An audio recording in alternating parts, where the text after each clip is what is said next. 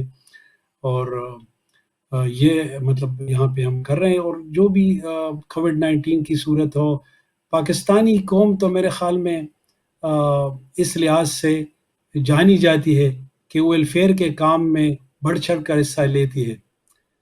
تو باقی قائد اعظم محمد علی جناح کے بارے میں بھی ہم بات کریں گے. Thank you very much for asking me. جی بہت شکریہ. اچھا دیکھیں قائد اعظم کے فرمودات وہ ایک ہے علیحدہ، اس کو ہم ایک طرف کر دیتے ہیں. ہم یہ دیکھتے ہیں کہ حضرت قائد اعظم جب پیدا ہوئے اس کے بعد انہوں نے تعلیم حاصل کی، اور پھر وہ ایک مقصد کے تحت وہ انگلینڈ سے آئے، اور پھر انہوں کی سوچ یہ ہوئی کہ میں ایک ایسا مطلب خطہ ہونا چاہیے کہ جس میں مسلمانوں کو اس کے رائٹس ملیں. تو کیا سوچ تھی قائد اعظم کی؟ وہ مسلمانوں ہند کو ایک ویژن نیا دینا چاہتے تھے. سر میں اس پہ بات کرنے سے پہلے آپ کو ایک تخیلاتی دنیا میں لے جانا چاہتا ہوں. تھوڑی دیر کے جی آپ فرض کریں کہ آپ امریکہ میں آپ کو ایک اچھی ممبرشپ ملی ہے، اور وہاں پہ وائٹ ہاؤس تک آپ کی رسائی ہے، وہاں کے متصل جگہ میں آپ کو جگہ بھی ملی ہے، اور بہت بڑے بڑے ایوانوں میں آپ کا اٹھنا بیٹھنا ہے.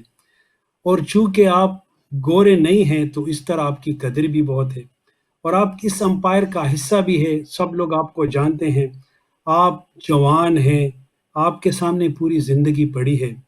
اسی دوران میں آپ کے ذہن میں خیال آئے کہ مجھے پاکستان یا اپنے ملک جانا چاہیے، اور اس دوران میں آپ نے فیصلہ کیا کہ آپ اپنے ملک واپس چلے جائیں.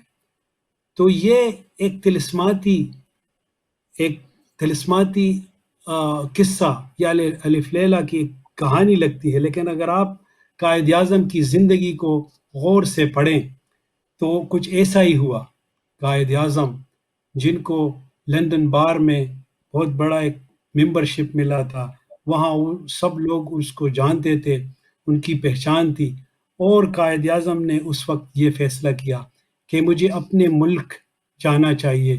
برصغیر پاک ہند کے تمام لوگوں کے لیے ہو گئے، وہ مسلم لیگ میں اس وقت نہیں تھے. انہوں نے فیصلہ کیا کہ وہ برصغیر پاک ہند کے لوگوں کے لیے کچھ کرے اور اپنی جدوجہد سے آزادی حاصل کرے. لیکن جب انہوں نے یہ دیکھا کہ ان کے جو ویژن ہے اس کے مطابق کام نہیں چل رہا ہے اور مسلمانوں کے خلاف ایک سازش ہو رہی ہے، تو انہوں نے اپنی تصحیح کی، اور اس وقت انہوں نے ایک دوسری چھوٹی جماعت جو مسلم لیگ کے نام سے جانی جاتی اس کو جوائن کیا. اور پھر اس سے میں یہ پتہ چلتا ہے کہ اس نے اپنی تصحیح کی. پہلے انہوں نے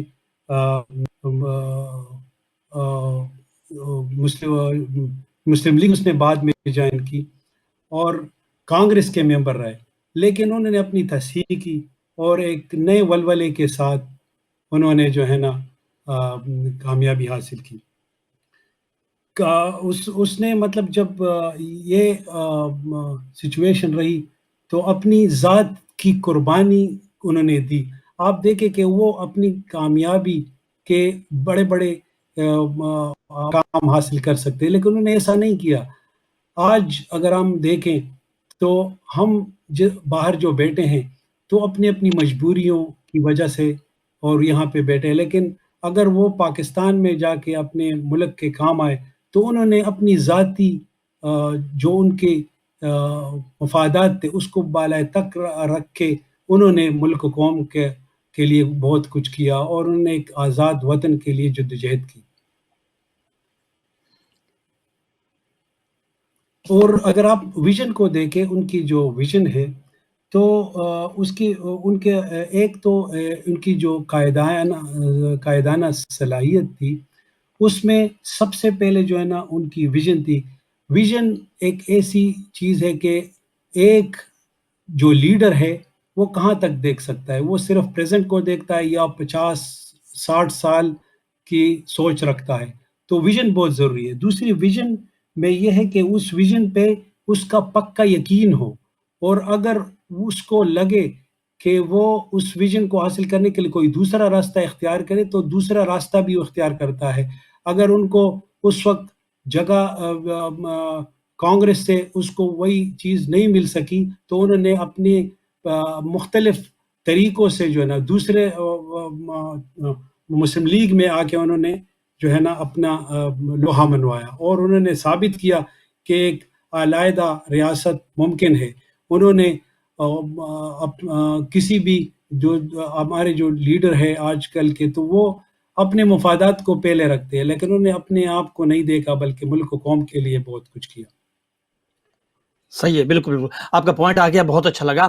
اچھا، ہم جب میر کاران کی بات کرتے ہیں اور پھر ان کے جو فرامین ہیں، دیکھیں اتحاد، ایمان اور تنظیم ایک بہت بڑا سبجیکٹ ہے. ہم ایک ایک پوائنٹ کو اگر ہم بیان کر لیں، پروگرام کا تو اتنا بڑا فارمیٹ نہیں ہے، ٹائمنگ. میں چاہ رہا ہوں کہ آپ اتحاد، ایمان اور تنظیم کے حوالے سے اس کسی دو ایک پہلوؤں کے بارے میں ہمیں بتا دیں، تاکہ نوجوان نسل جو ہے وہ جو ان کے فرامین ہیں ان کو کم از کم یہ تو دیکھے کہ قائد نے اپنی قوم کو، اپنے لوگوں کو کیا کہا تھا. جی جی. میرے خیال میں جو قائد کی جو خصوصیات ہے، جس طرح میں نے آپ کو ویژن کہا اور اس کو ویژن کے اوپر یقین کا کہا، سب سے بڑی ضرورت تو یہ ہے کہ اگر آپ قائدین کی شخصیت کو دیکھیں تو انہوں نے اعلیٰ تعلیم حاصل کیا تھا. اگر وہ اعلیٰ تعلیم حاصل نہیں کرتے تو وہ مطلب اس نہج تک نہیں پہنچ سکتے. سب سے پہلے تو یہ ہے کہ اعلیٰ تعلیم حاصل کیا جائے، اور اس کے حوالے سے جو ہے اور اگر آپ کے فیصلے میں اگر کوئی خامی ہے یا کوئی آپ کسی وقت بھی دیکھیں تو اس میں چینج بھی لا سکتے ہیں، اور اس کو اسی طریقے سے اپنے مقصد کو حاصل کریں کہ آپ مطلب اس کی اپنی آپ کی تصحیح بھی کریں. آج کل تو اپنی تصحیح کو لوگ اپنی تذلیل سمجھتے ہیں. تو میرے خیال میں کریکشن کرنی چاہیے، مائٹیگیشن پلان پہ کام کرنا چاہیے کہ اگر کوئی بھی آپ کے ویژن کے مطابق نہیں چل رہا ہے تو اس کو ٹھیک کرنا چاہیے، اور اپنے کام کو ٹھیک کرنا چاہیے. اپنے مقصد کو حاصل کرنے کے لیے اپنا جو آپ کی جو ذمہ داری ہے، اسی ذمہ داری کے اوپر آپ پورا اترنے کی کوشش کریں. ظاہر ہے ہر ایک کام تو لوگ نہیں کر سکتے، جو بھی آپ کی ذمہ داری ہے. اگر کوئی اسٹوڈنٹ ہے تو وہ اپنی جو اسٹڈی ہے اس کے اوپر فوکس کرے. اگر کوئی انجینئر ہے تو وہ اچھی انجینئر بننے کی کوشش کرے. اگر کوئی میڈیکل ڈاکٹر ہے تو وہ اپنے فیلڈ میں ہی اعلیٰ اگر وہ کام کرے گا تو وہ اس طرح ہے کہ وہ اپنے ملک کی مدد کر رہا ہے. تو اگر آپ دیکھیں قائد اعظم کے جو فرمان ہے، اتحاد، ایمان، تنظیم تو اور یقین محکم، تو یہ ساری چیزیں جو ہے نا یہ ایک مطلب اس کو یہ ہماری شخصیت میں اس میں ہمیں جو ہے نا اس کو ابھارنا چاہیے. صحیح بات ہے. ٹھیک ہے، بہت شکریہ، آپ ہمارے ساتھ رہیں. میں جناب ضیاء الرحمان صاحب آپ سے بات کرنا چاہتا ہوں. آپ قطر میں پاکستانی تعلیمی اداروں کے سینئر اور معروف شخصیت، ادب، تاریخ، اخلاقیات اور دینی علوم میں گہری بصیرت رکھتے ہیں. سر، ابھی ہم نے جو بات کی تھی، قائد نے ہمیشہ تعلیم، علم کے حوالے سے بہت کچھ کہا ہے. دین بھی ہمارا یہی کہتا ہے. آپ ہمیں بتائیں کہ قائد نے اپنی قوم کو تعلیم کے حوالے سے، زیور تعلیم کے حوالے سے کیا کچھ کہا ہوا تھا کہ آج بھی ہم ان فرمودات پہ چلیں اور اپنے آپ کو اس قابل بنائیں، اپنے علم میں اپنے آپ کو تعلیم میں دوروں میں اتنا پھیلا دیں، اتنی ترقیاں کریں کہ ہمارا ملک، ہماری قوم اور ہمارا ایک نام ہو جائے گا. تعلیم حوالے سے آپ ذرا.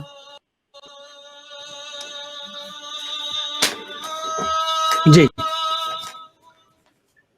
جی ضیاء بہت صاحب، شکریہ. میں آپ کا شکر گزار نے مجھے دعوت دی اور اس حوالے سے مجھے اپنی آواز لوگوں تک پہنچانے کی ایک مجھے موقع ملا ہے.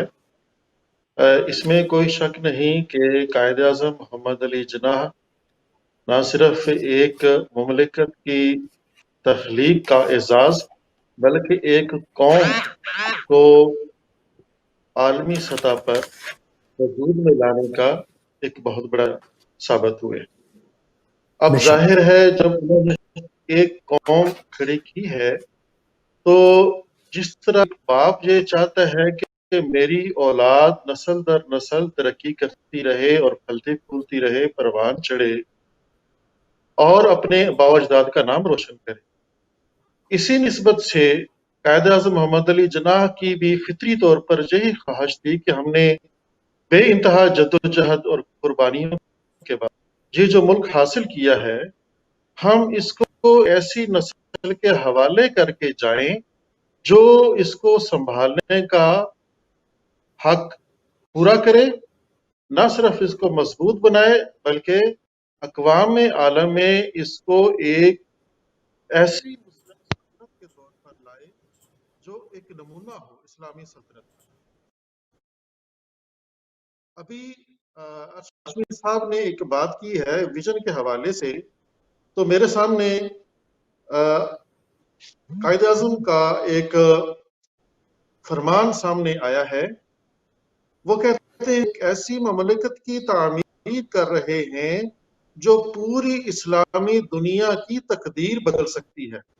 آپ اس سے ان کے ویژن کا اندازہ لگائیں کہ ایسی مملکت جو یہ کہا جاتا ہے کہ ریاست مدینہ جو نبی کریم صلی اللہ علیہ وسلم نے مدینہ میں قائم کی ایک نظریاتی بنیادوں پر، اسلامی نظریاتی بنیادوں پر، اب وہی اسی نظریے تحت اسی نظریاتی بنیادوں پر جب ایک سلطنت قائم کی جا رہی ہے اب، تو اس کے وہ تمام تقاضے پورے کیے جا سکیں جو کہ اسلام کا تقاضا ہے، جو اس قوم کو مضبوط بنا سکتا ہے، جو اس ملک کو آگے لے کر جا سکتا ہے.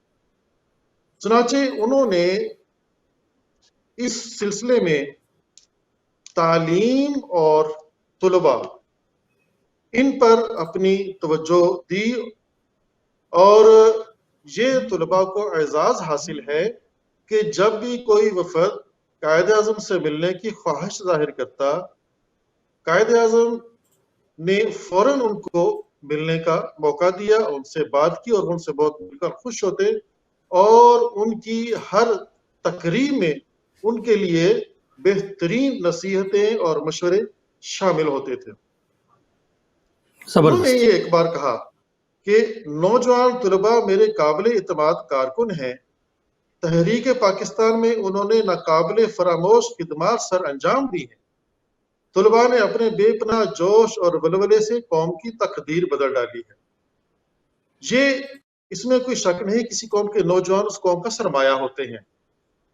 جو عمر رسیدہ لوگ ہیں ان کا تجربہ ہوتا ہے، اور اس تجربے کو عمل میں لانے کے لیے نوجوانوں کا جوش بہترین ایک ذریعہ ثابت ہوتا ہے، جس کے ذریعے وہ اپنی قوم کو، اپنے ملک کو اس مقام تک لے جا سکتے ہیں جس کا خواب قائد اعظم نے دیکھا تھا. چنانچہ انہوں نے یہ کہا کہ نئی نسل کے نوجوانوں، آپ میں سے اکثر ترقی کے منازل طے کر کے اقبال اور جناح بنیں گے. مجھے پورا یقین ہے کہ قوم کا مستقبل آپ کے لوگوں کے ہاتھوں میں مضبوط رہے گا. تعمیر پاکستان کی راہ میں مصائب اور مشکلات کو دیکھ کر نہ گھبرائیں. نو مولود اور تازہ وارد اقوام کی تاریخ کے متعدد ابواب ایسی مثالوں سے بھرے پڑے ہیں کہ ایسی قوموں نے محض قوت ارادی، توانائی، عمل اور عظمت کردار سے کام لے کر خود کو بلند کیا. آپ خود بھی فولادی قوت ارادی کے مالک اور عزم و ارادے کی دولت سے مالا مال ہے. اب یہ دیکھیے کس طریقے سے قائد اعظم نے طلباء کے کردار کی تربیت اور ان کے سامنے ایک بہت بڑا مقصد رکھا، اور ان کو یہ باور کرایا کہ آپ نے تحریک میں جو حصہ لیا ہے وہ آپ نے لیا. اب آپ کا کام یہ ہے کہ آپ اپنی پوری توجہ تعلیم کی طرف رکھتے ہوئے اس ملک کو آگے لے کر جانا ہے، کیونکہ مستقبل اب انہی نوجوانوں کے ہاتھ میں ہے۔ اس لیے انہوں نے ایک دفعہ ایک موقع پر فرمایا تھا کہ آپ کا اولین فرض علم کا حصول ہے، جو آپ کی ذات، والدین اور پوری قوم کی جانب سے آپ پر عائد ہوتا ہے۔ آپ جب تک طالب علم رہیں اپنی توجہ صرف تعلیم کی طرف مرکوز رکھیں۔ اگر آپ نے اپنی طالب علمی کا قیمتی وقت غیر تعلیمی سرگرمیوں میں ضائع کر دیا تو یہ کھویا ہوا وقت کبھی لوٹ کر نہیں آئے گا۔ چنانچہ اس طرح کی اور بہت سے ایسے اقوال ہیں جس میں قائد اعظم نے نوجوانوں کو اور طالب علموں کو اس نہج پر تیار کرنے کی کوشش کی کہ وہ بلند کردار کے نوجوان بنے، جیسا کہ علامہ اقبال نے کہا ہے نا کہ وہی جو ہے قبیلے کی آنکھ کا تارا، کردار جس کا ہے بے داغ، ضرب ہے کاری۔ ٹھیک ہے، تو یہی چیز قائد اعظم نے اپنے اقوال، اپنے فرمودات، اپنے مختلف خطبات میں نوجوان طالب علم میں پیدا کرنے کی کوشش کی ہے۔ چنانچہ اور اس کے ساتھ ساتھ انہوں نے نوجوانوں کو یہ تربیت دی کہ جیسے ہم آج کا ہمارا موضوع ہے ایمان، اتحاد اور تنظیم، تو اس میں تنظیم کا جو ایک پہلو یہ بھی ہے کہ قوانین پر پورا عمل کیا جائے، اس بارے میں کسی قسم کی کوتاہی نہ کی جائے۔ یہ نظم یعنی ڈسپلن، جو ان کا جو مشہور ترین قول ہے، یونٹی، فیتھ اینڈ ڈسپلن، تو ڈسپلن بنیادی چیز ہے جو آپ کے ایک نصب العین کو حاصل کرنے میں بہترین ممد و معاون ثابت ہوتی ہے۔ اگر ڈسپلن وہ نظم و ضبط نہیں ہوتا تو ایک ہجوم ہے اور وہ ہجوم اپنا مقصد حاصل نہیں کر سکتا۔ چنانچہ انہوں نے نوجوانوں کو سب سے زیادہ زور اس بات پر دیا کہ آپ نے ہمیشہ قانون کی بالاتری کو ماننا ہے اور اس پر عمل کرنا ہے۔ اس کی ایک مثال، ایک دفعہ ایسا ہوا کہ قائد اعظم کچھ نوجوانوں سے بات کر رہے تھے، تو انہی دنوں میں انگریز حکومت نے قانون بنایا تھا کہ جن کے پاس سائیکلیں ہیں ان سائیکلوں کے آگے لائٹ لگائی جائے۔ اچھا، ایک مجلس میں قائد اعظم کے سامنے نوجوان موجود تھے اور ان سے پوچھا کہ کون کون پاکستان میں شامل ہوگا؟ سب نے ہاتھ کھڑے کر دیے۔ پھر آپ نے پوچھا کس نوجوان کی سائیکل پر لائٹ موجود ہے؟ تو صرف ایک نوجوان نے ہاتھ اٹھایا۔ قائد اعظم نے کہا کہ صرف یہ پاکستان جائے گا۔ اب دیگر نوجوانوں نے پوچھا کہ آپ صرف اس ایک نوجوان پر اس قدر آپ کا التفات، جیمانی درد؟ تو انہوں نے کہا کہ جو قانون پر عمل نہیں کرتا اسے ہمارے ملک میں رہنے کا کوئی حق نہیں۔ تو یہ دیکھیے، یہ ان کا تربیت کا ایک انداز تھا جو انہوں نے نوجوانوں میں پیدا کرنے کی کوشش کی۔ بلکہ جیسا کہ آج کا آپ کا موضوع ہے کہ آج کے دور میں ان چیزوں کی زیادہ ضرورت ہے، کس حد تک ضرورت ہے؟ ہوا یہ کہ ہمارے معاشرے میں، پاکستان میں جو مختلف سیاسی جماعتیں ہیں، انہوں نے جو تحریک پاکستان کے دوران مسلمان نوجوانوں، طالب علموں کا جوش و خروش دیکھا اور ان کا جو کام دیکھا، تو انہوں نے اپنے مقاصد کے حصول کے لیے نوجوانوں کو اور خاص طور پر طالب علموں کو سیاسی سرگرمیوں میں گھسیٹ دیا، جس سے ان کا تعلیمی عمل بہت متاثر ہوا۔ اور اسی چیز سے قاعدہ نے ان کو منع بھی کیا تھا کہ آپ نے سیاست کا مطالعہ ضرور کریں لیکن ابھی آپ سیاست میں شامل نہ ہوں۔ انہوں نے نوجوانوں کو ایک بار کہا کہ میں آپ کو مصروف عمل ہونے کی تاکید کرتا ہوں، کام اور بس کام، سکون کی خاطر صبر و برداشت اور انکساری کے ساتھ اپنی قوم کی سچی خدمت کرتے جائیں۔ اچھا، اسی طرح ایک دفعہ ایک اور واقعہ پیش آیا علی گڑھ مسلم یونیورسٹی میں۔ وہاں پر کانگریس کے جو ہندو طالب علم تھے، انہوں نے کہا کہ ہم یہاں پر کانگریس کا جھنڈا لگائیں۔ مسلمان طالب علموں نے اس کی مخالفت کی اور یہ جھگڑا بھی چل رہا تھا کہ لاہور میں پنجاب یونیورسٹی کے مسلم طلباء نے یونین کے سالانہ انتخابات جیت لیے۔ اب انہوں نے قائد اعظم رحمۃ اللہ علیہ سے یہ درخواست کی کہ وہ آئیں اور